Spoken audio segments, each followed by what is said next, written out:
او بل دا خبره ده چې په ورځ د قیامت به دغه قرآن مجید او په ورځ د قیامت به دغه روزه د روزهدار شفاعت کوي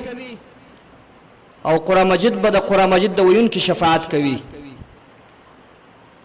هغه ورځ د قیامت هغه سخت ورځ چې هر یو به نفسي نفسي ناری وي، هر یو به خپل د ځان په غم اخته وي، ورور به یې وي، خور به یې وي، پلار به یې وي، شډې به یې وي، شیرین دوست به یې وي. پلار به د زوی تشتي، زوی به د پلار نه تشتي، ورور به د ورور نه تشتي، خاوند به د شډې نه تشتي، شډه به د خاوند نه تشتي. د سره پاره تشتي، د دې لپاره تشتي چې داسې نه غلطیا ما څخه سوي یا څه حق مې ځینې خوړلی وي، داسې نه چې ومې نسي، دا پلار مې ونه نیسي یا دا ورور مې ونه نیسي یا دا شډې مې ونه نیسي چې زما حق راکړه.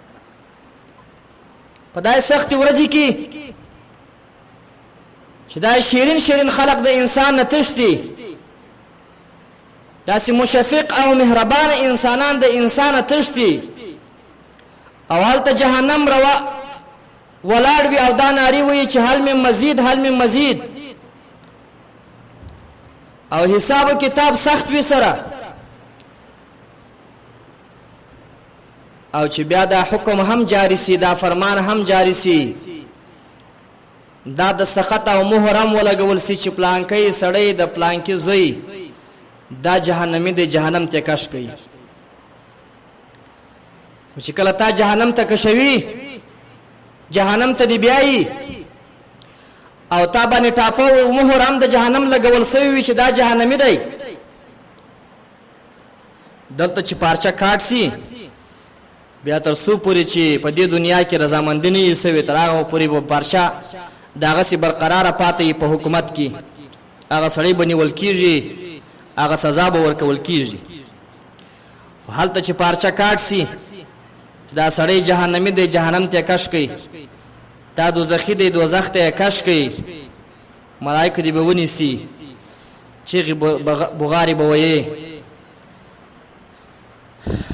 نه دی به پلار په کار راځي، نه دی به ورور په کار راځي، نه دی به دوست په کار راځي، نه دی به زوی په کار راځي، نه دی به شډه په کار راځي. خو لیکن په دې سختې موقع کې چې هیڅ څوک ستا په کار نه راځي، صرف دغه دوه شیان چې یو قرآن مجید دی او یو روژه ده،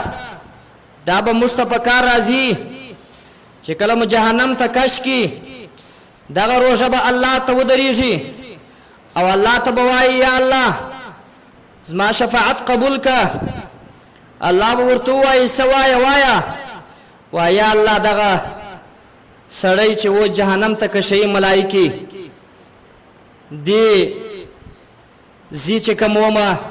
زه د نیولې ومه، تکلیف یې په ځان باندې تېر کړی و، ولږه یې په ځان باندې تېره کړې وه، تنده یې په ځان تېره کړې وه، په دې سختې ګرمۍ کې زه نیولې ومه، سهار تر ماښام پورې خوراک و څښاک یې نه کوئ، ستا د امر اطاعت یې کوئ،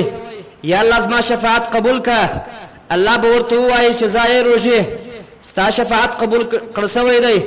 ستا شفاعت مې قبول کړي، روژه به را روانه سي. او دغه انسان چې جهنمی انسان دی، مسلمان، دغه مسلمان چې ګناهونه ورباندې زیات سوي وي او مستحق د جهنم وي، دا به راکش کړي و جنت ته، جنت به ور داخل کړي. او دغه رقم دغه قرآن مجید چې موږ یې اوس په تراویح کې وایو، چې اوس یې موږ په روژې کې وایو، چې اوس یې موږ د شپې و د ورځې وایو، تلاوت د قرآن یې کوو الحمدلله ثم الحمدلله. دا قرآن مجید به په ورځ د قیامت دا قرآن مجید به زموږ شفاعت کوي، د هغه چا شفاعت به کوي چې هغه جهنمی وي، د جهنم ټکټ ورکول سوی وي، دا قرآن مجید به ورته وایي چې الله زما شفاعت قبول که. الله به ورته وایي چې وایه څه وایه، وایه دغه کس دغه انسان زه د شپې ویلی ومه، د شپې خوب به نه کوئ، زما تلاوت به کوئ، د ورځې تلاوت یې کوئ، سختي یې په ځان باندې تېرې کړې وي،